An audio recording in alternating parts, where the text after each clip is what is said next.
Hello, I'm Dr. Chayshelsky. This video we're going to talk mostly about dyslexia.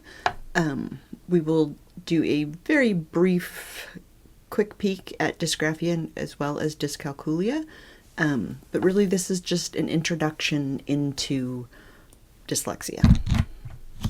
Alright, so hopefully after watching this video you will be able to define dyslexia as well as dysgraphia and dyscalculia. Alright, so let's get started with dyslexia. So if you have somebody near you, or you can just do this activity by yourself, but on the following slide there is a definition from the International Dyslexia Association of dyslexia.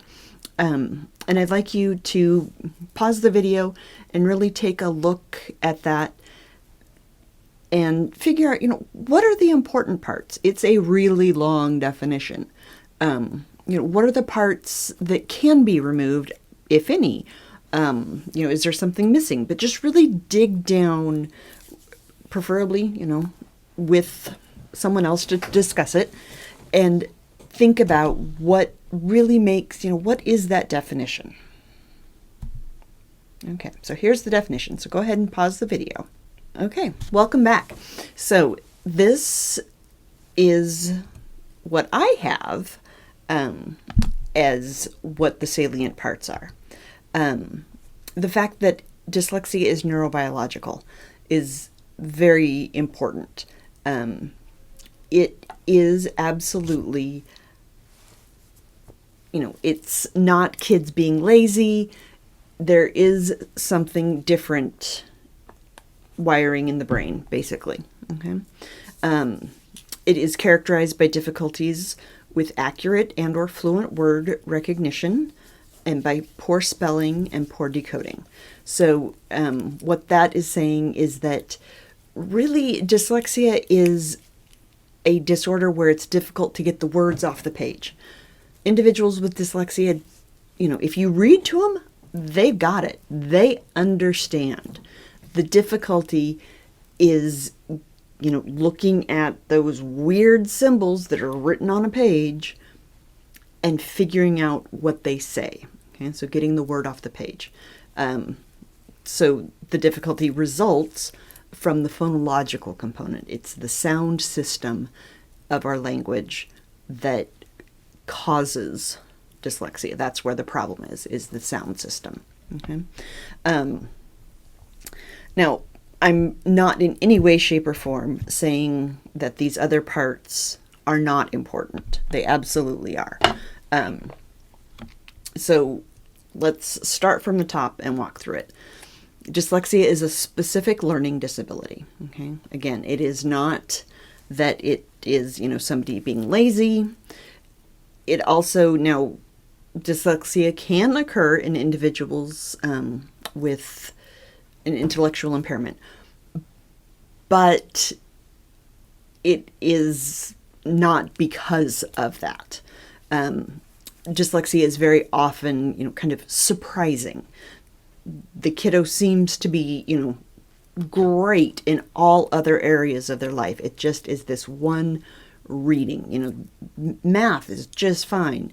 They excel at other things, but reading is just really, really difficult. Okay. We talked about it's characterized by poor word recognition, the poor spelling and poor decoding. Those are really hallmarks. The decoding and the fluent word recognition, with a lot of effort, get ameliorated. Dyslexia never goes away. Because again, it's neurobiological. It's not something that can be cured. It never goes away, but people can, with the, right instruction, can become readers. It may not ever be, something that's easy for like the majority of us, where we just literally, you put a word on a page and we can't not read it. But the poor spelling is really the one that almost never goes away. It's kind of a hallmark.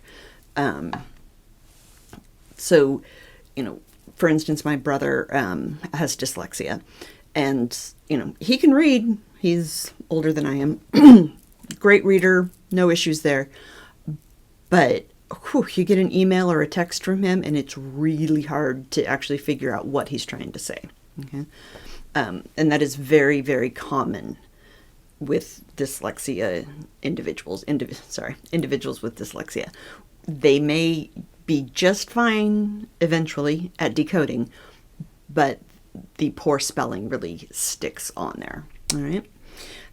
We talked about that it's a component, it's a deficit in the phonological component, and it is often unexpected, right? So that's kind of that surprise piece, right? The specific learning disability. It's not that they're just struggling with cognition in general, right? They're fine at everything else. It just is this very specific aspect of reading that they just really struggle with. And then the secondary consequences. Obviously, if you can't get the words off the page, you're going to have difficulty with reading comprehension. Right? If you've watched the other video, you can't get the words off the page, you don't have reading comprehension, no matter what. But as this goes along, if kiddos aren't being able to get the words off the page, if they're not, improving with their reading, then that's, where we get the Matthew effect, where, the kiddos that are doing well take off. But those that aren't reading, because, around third, fourth grade, it switches from learning to read to reading to learn. And once, if you can't read, you're given a textbook here, learn science, and you can't read it, then you can't access it. So a lot of difficulty with vocabulary and background knowledge can occur if kiddos aren't able to get the words off the page. All right. So this is another activity that I'd like you to take part in. What you're going to do is this piece over here. You're just going to stop the video and, really kind of concentrate on that and see if you can memorize it. Don't stress too much about it. And then on the next slide, you're going to get to read. Okay, so this is from PBS. It is a dyslexia simulation. It is not, this is what it's like to have dyslexia. It's more of a feeling of, we will talk a little bit about myths of dyslexia. This is not, this is dyslexia. It's more of, this is what it feels like. This is the frustration. This is the angst that individuals go through that have dyslexia. Okay, so keep that in mind. This is not this is what dyslexia is. This is what dyslexia may feel like. Okay. All right.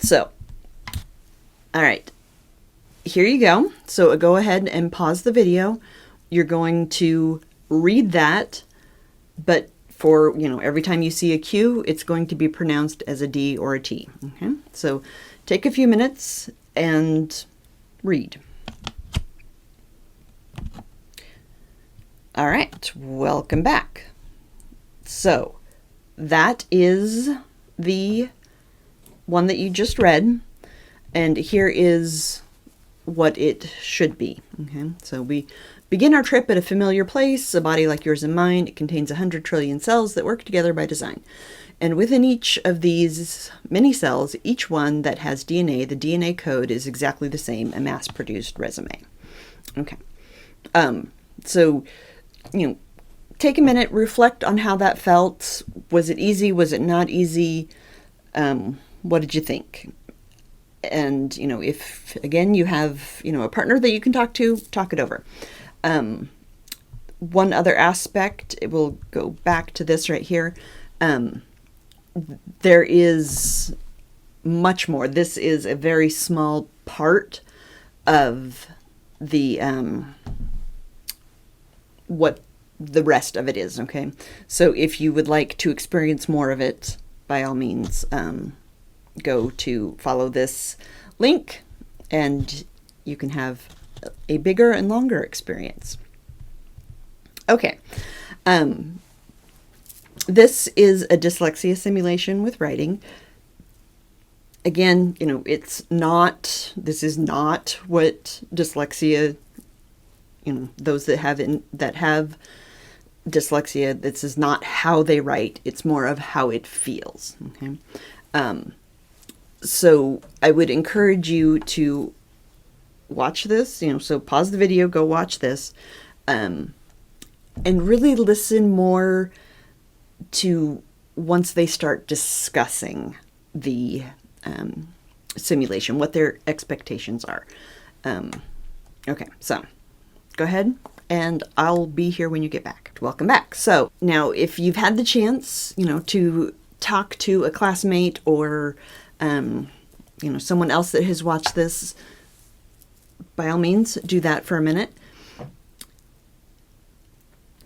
Hopefully what you noticed from this, there were a few very interesting things. But one thing that I really found was super interesting was a lot of, kind of the expectations we have of kids are things that these adults did, right? So, some of the adults were just like, done, I can't get it, doesn't make any sense to me, so I'm just not going to try. And so we label those kids as lazy. Or the other one that started laughing because she was like, oh my gosh, this is just way too hard, I can't do it. We label those kids as disruptive or disrespectful. So again, this simulation is not what it's like. It's not dyslexia. It's what it feels like. Okay. So, just to kind of put yourself in the mindset of you have a kiddo that has dyslexia, how might they be approaching school on a day-to-day basis? Okay. So then let's talk about some myths, what dyslexia is not. These are just a few of my favorite myths. There are many, many, many more myths. This is certainly in no way thought to be, in any way attempted to be a comprehensive list. But, many people think that writing your letters backwards, that's dyslexia, or, the letters float on the page. That is not dyslexia. Lots and lots and lots of kiddos write letters backwards. I had an OT that explained it to me once as saying, for the first, 5 years of your life, I'm sure there's something here, we have to learn that these are Post-it flags, but so are these, and so are these, and so are these, right? They're all still Post-it flags, even though they look very different. Then suddenly they come to school and they're said, okay, here's a P. Well, now, you put it like this. No, that's not a P anymore. You didn't write a P, you wrote a B. And so suddenly, they've been taught for 5 years that, something is what it is no matter the direction. And then suddenly they're told, no, sorry, you have to have it the correct direction. So it makes, sense that having that aspect can really take a while to, understand that it has to be a certain direction. So backward letters is developmentally very normal. And, absolutely, kids with dyslexia do it, but so do kids without dyslexia. All right. Another myth is that it can't be identified early. It absolutely can be identified early. Even there's a lot of indication that it can be identified in preschoolers. Mm-hmm. There is a large heritability aspect to dyslexia. So, if you're working with a kiddo that, a preschooler, and they happen to, mom, dad happens to mention that, their brothers and sisters have dyslexia, mom or dad has dyslexia, red flags should be jumping up in your head. Okay, well, not that it's a guarantee, but that certainly makes that child at a high risk. Okay. Another one is it's a vision issue, kind of the same with, dyslexia fonts solve it. It is not a vision issue. It is not letters backwards. It's not, getting the Erlen colored overlays is not going to fix it. Another is, well, and actually with dyslexia fonts, they actually have found that they're not very helpful at all. Okay, and moving on, schools aren't allowed to use the term dyslexia. That is absolutely not true. And that is changing a little, because there's been, I think there is, maybe even all 50 states at this point, but there's been a very, very big push towards having dyslexia screening and so forth. All right. Another myth, they don't have other difficulties. Very often, just like, with language disorders or anything else, there is a lot of concomitant disorders that go with it. Dyslexia occurs with a lot of other things. Not always, but a lot of times. And then last but not least, that you can't have a low IQ and have dyslexia. You can. Just because you have a low IQ does not mean you don't have dyslexia. But dyslexia isn't caused by a low IQ. Okay. All right, so let's really quickly talk about dysgraphia and dyscalculia. These are two things, especially dysgraphia, that very often occur with dyslexia. So dysgraphia is just simply, bad writing, right? You take the linguistics, break that word apart, and you have bad writing. There is a lot of angst, I guess, in the definition. So whether it is just simply poor handwriting, or is it, that the content of the writing isn't great, we haven't really hammered that out yet. So no, if you see someone, or in a research article or something that says, dysgraphia, know that you need to find out more information. That is not a guaranteed definition of poor handwriting, nor is it a guarantee of, poor content in the writing. Kiddos with dysgraphia will have poor handwriting. They may also have difficulty with the content of the writing. We haven't settled on a good definition at this point. All right, and as far as dyscalculia goes, that is a learning disability in math. It is much more rare than dyslexia. There is often a language component, because they struggle with concepts such as bigger, smaller, more or less. But they also have a very hard time just with basic math problems. Okay. All right. So that's the end of this video. If you have any questions, I am always happy to hear from people. My email is chayshelsky@ucmo.edu, and I will see you in the next video. Have a good one.